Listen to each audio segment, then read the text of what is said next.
Bismillahirrahmanirrahim. Assalamualaikum warahmatullahi wabarakatuh. Alhamdulillahirabbil alamin. Wassalatu wassalamu ala asyrafil anbiya'i wal mursalin Sayyidina Muhammadin wa ala alihi wa ashabihi ajma'in. فقال الله تعالى في كتابه الكريم يا أيها الذين آمنوا اتقوا الله حق تقاته ولا تموتن إلا وأنتم مسلمون سبحانك لا علم لنا إلا ما علمتنا إنك أنت العليم الحكيم أما بعد. Jamaah Masjid Asy-Syuhada rahimakumullah, alhamdulillah malam hari ini Allah Ta'ala pertemukan kita dalam ketaatan. Allah izinkan kita sholat Aisyah berjamaah. Mudah-mudahan sholat kita diterima Allah Subhanahu wa Ta'ala. Salawat salam sejahtera kita doakan tercurah kepada manusia pilihan teladan kita bersama Nabiullah Muhammad sallallahu alaihi wasallam, keluarganya, sahabatnya dan para pengikutnya yang setia hingga akhir zaman. Dan semoga kita termasuk umat beliau yang berhak menerima syafaatul uzmah beliau di hari berbangkit nanti. Amin ya rabbal alamin. Saudara sekalian rahimakumullah, biasanya di bulan Ramadan ini imam salat baik tarawih, subuh, maghrib, isya atau salat Jumat mengutip satu ayat yang terkait dengan Ramadan, yaitu surah Al-Baqarah 185. Allah Ta'ala berfirman, Syahrul Ramadan alladzi unzila fihi al-Qur'an hudan lin-nasi wa bayyinatin minal huda wal furqan. Artinya, bulan Ramadan, bulan di mana awal mula Al-Qur'an diturunkan sebagai petunjuk bagi manusia, dan penjelasan-penjelasan petunjuk itu, dan sebagai Al-Furqan, pembeda antara yang hak dengan yang batil. Ayat ini sudah sangat akrab di telinga kita. Namun kalau kita kaji lebih dalam ayat ini, ternyata isinya sangat dahsyat. Jadi melalui ayat ini Allah Ta'ala menjelaskan kepada kita, hamba-hambanya, apa maksud Allah menurunkan Al-Quran. Ternyata disebutkan di sini ada 3 maksudnya. Yang pertama, Al-Quran itu diturunkan Allah untuk menjadi hudan linnas, petunjuk bagi manusia. Yang kedua, bayyinatin minal huda, penjelasan-penjelasan akan petunjuk tersebut, yaitu akan Al-Quran itu. Dan yang ketiga, sebagai Al-Furqan, sebagai pembeda mana yang hak, mana yang batil, mana yang ma'ruf, mana yang mungkar, mana yang halal, mana yang haram, mana yang perintah Allah, mana yang larangan Allah. Nah, saudaraku rahimakumullah, dalam kesempatan yang terbatas ini saya ingin mengangkat maksud Allah yang paling pertama, bahwasanya Al-Quran Allah maksudkan sebagai hudan linnas, petunjuk bagi manusia. Pertanyaan, apakah semua manusia beriman? Apakah semua manusia muslim? Tidak, ya kan? Tapi Allah Ta'ala jelas-jelas menyatakan bahwa Al-Quran ini diturunkan dengan maksud menjadi hudan linnas, petunjuk bagi segenap manusia. Kalau dikatakan segenap manusia, ya nggak peduli mau dia beriman mau tidak, kan begitu. Nah, terus kalau kita kaitkan dengan awal surat Al-Baqarah, Allah berfirman, Alif Lam Mim, Dzalikal kitabu la raiba fihi hudan lil muttaqin. Alif Lam Mim, Al-Quran ini adalah kitab yang tidak ada keraguan di dalamnya, petunjuk bagi orang-orang bertakwa. Jadi di awal Al-Baqarah Allah menyebutkan hudan lil muttaqin, petunjuk bagi orang bertakwa. Tapi di tengah, di ayat 185 Allah katakan Al-Quran ini diturunkan untuk menjadi hudan linnas, petunjuk bagi segenap manusia. Artinya apa? Artinya mustahil Al-Quran akan menjadi petunjuk bagi segenap manusia apapun agamanya, kecuali kalau di awalnya sudah ada al-muttaqin, orang-orang yang bertakwa. Sebab orang-orang bertakwa itu dijelaskan di dalam rangkaian ayat tadi adalah orang-orang yang la raiba fihi, nggak punya keraguan terhadap Al-Quran.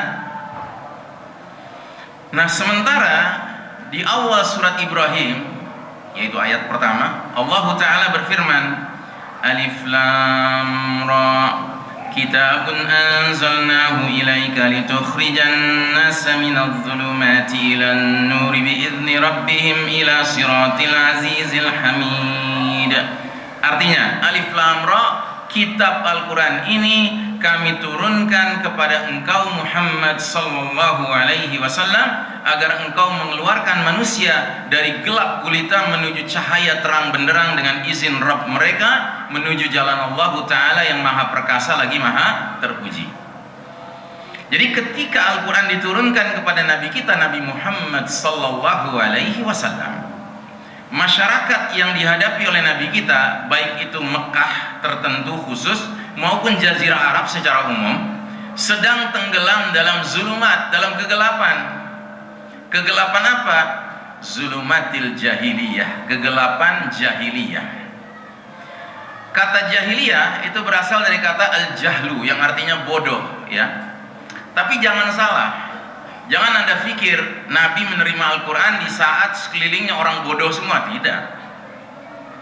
Pemuka-pemuka Quraisy yang notabene musyrik, kafir, ya, menyembah lebih daripada satu ilah, satu sembahan, mereka ini ada diantaranya yang sedemikian luas wawasan pengetahuannya, dianggap begitu cerdasnya, sampai-sampai digelari Abul Hakam. Abul Hakam itu artinya the father of wisdom, ya, bapaknya kearifan, bapaknya kebijaksanaan, karena ilmunya yang begitu luas. Tapi Abul Hakam inilah orang yang paling keras menentang dakwah tauhid, dakwah Al-Quran yang disampaikan oleh Nabi Muhammad sallallahu alaihi wasallam dan para sahabat. Sedemikian keras penentangannya terhadap dakwah Islam ini, sampai-sampai oleh Nabi Muhammad sallallahu alaihi wasallam gelarnya Abul Hakam ini dirubah. Yang tadinya Abul Hakam menjadi Abu Jahal, ya. The father of ignorance, ayahnya kebodohan atau ayahnya ketidakpedulian, ya. Berarti kesimpulannya apa? Jahiliyah itu bukan masyarakat yang bodoh dalam arti umum, tidak, tetapi masyarakat yang al-jahlu anil haq, bodoh akan hakikat kebenaran. Karenanya ada lagi penulis dari Mesir yang menulis kitab judulnya Jahiliyatul Qarnul Ishrin, Jahiliyah abad ke-20 alias Jahiliyatul Mu'asirah, Jahiliyah modern. Jadi kata beliau dalam kitabnya ini, rupanya karakter masyarakat jahiliyah bukan khusus milik masyarakat Arab di zaman Nabi diutus saja, tidak. Tapi karakter masyarakat jahiliyah bisa berulang kembali di negeri lain, di waktu, di zaman yang berbeda. Dan termasuk di zaman kita sekarang ini layak disebut sebagai zaman jahiliyah lagi, yang berarti kita hidup dalam kegelapan lagi. Makanya Nabi pernah mengeluarkan sebuah hadis tentang masa depan yang berbunyi, badiru bil a'mali fitanan kaqita'il lailil muslim. Bersegeralah kalian beramal sebelum datangnya suatu zaman di mana fitnah melanda dunia ini dalam jumlah yang banyak dan bentuk yang aneka ragam seperti sepotong malam yang gelap gulita. Dan itulah zaman kita sekarang. Nah, karenanya saudaraku rahimakumullah, kita baca sejarah, kita baca sirah nabawiyah, kita baca sejarah perjuangan Nabi sallallahu alaihi wasallam. Ternyata beliau diizinkan Allah Ta'ala dalam waktu yang relatif singkat. Ingat, Nabi menjadi Nabi cuma 23 tahun, Pak. Diangkat jadi Nabi usia 40, wafat usia 63. Tapi dalam tempo yang begitu singkat, Nabi dan para sahabat diizinkan Allah Ta'ala mengubah Jazirah Arab yang tadinya tenggelam dalam zulumatil jahiliyah menjadi hidup di bawah naungan nurul Islam, cahaya al-Islam. Pertanyaan, apakah hal seperti itu bisa terulang kembali? Jawaban, bisa. Kenapa? Karena Al-Qurannya masih ada di tengah-tengah kita, Pak. Dan kita ini adalah pengikut Nabi Muhammad Sallallahu Alaihi Wasallam. Artinya kita beriman kepadanya. Istilahnya kalau bicara modal, Pak, kita inilah modal mereka-mereka yang layak disebut al-muttaqin, ya tidak? Makanya setiap Jumat, khatib Jumat itu wajib menyampaikan nasihat bertakwa kepada jamaah. Kalau ada khatib Jumat dari awal khutbah sampai akhir nggak ada nyebut-nyebut nasihat bertakwa, suruh turun aja dari mimbar. Karena itu syarat wajibnya khutbah Jumat. Dan kenapa itu menjadi syarat? Karena kita kaum muslimin ini yang paling potensial menjadi muttaqin sebelum orang lain. Dan muttaqin inilah yang la raiba fihi, nggak punya keraguan terhadap Al-Quran semestinya. Nah karenanya saudaraku rahimakumullah, mari kita coba lihat apa sih bedanya kita dengan Nabi dan para sahabat. Saudaraku rahimakumullah, seorang sahabat bertanya kepada Ummul Mukminin, salah seorang istri Rasulullah sallallahu alaihi wasallam, yaitu Bunda Aisyah radhiyallahu anha. Pertanyaannya begini, wahai Ummul Mukminin, bagaimanakah akhlak Rasulullah sallallahu alaihi wasallam? Nggak dijawab, malah dibalik dengan pertanyaan, alasta taqra'al Qur'an? Tidakkah kamu membaca Al-Quran? Kemudian kata Bunda Aisyah, kana khuluqu Rasulullah sallallahu alaihi wasallam Al-Quran. Akhlak Rasulullah itu adalah Al-Quran. Masya Allah. Jadi Anda mau tahu akhlak Rasul, baca Al-Quran. Anda mau tahu isi Al-Quran, pelajari akhlak Rasul. Nggak ada bedanya Pak antara dua itu. Makanya seorang penulis lain lagi menyatakan, Nabi kita ini layak dikasih gelar Al-Qur'anu yamshi alal ard, Quran yang berjalan di muka bumi. Jadi Nabi kita ini dutanya Al-Quran, representasinya Al-Quran. Dan para sahabat sebagai generasi terbaik umat ini yang dididik langsung oleh Nabi Muhammad sallallahu alaihi wasallam dijuluki sebagai Al-Qur'anu yamshuna alal ard, Quran yang berjalan di muka bumi. Nah kita harus jujur Pak mengakui bahwa kita di zaman sekarang belum menyaksikan Al-Quran berjalan di muka bumi Pak. Yang kita saksikan adalah Al-Quran di rak, Al-Quran di laci, Al-Quran di meja, ya enggak Pak? Karena kita belum menjadikan Al-Quran itu sebagai sibrah, celupan. Sedangkan para sahabat, Nabi apalagi menjadikan Al-Quran sebagai sibrah. Sibrah itu artinya celupan Pak. Nah jadi saudaraku rahimakumullah, bagaimana caranya kita bisa mengikuti jejak Nabi dan para sahabat? Kita harus bertanya, apa yang menjadi keistimewaan Nabi dan para sahabat dalam kaitan dengan Al-Quran? Kita di negeri ini alhamdulillah sudah mulai bermunculan pondok tahsin Al-Quran, pondok memperbaiki tilawah Al-Quran, bahkan pondok tahfiz Al-Quran, pondok menghafalkan Al-Quran. Alhamdulillah, dan ini menjamur Pak.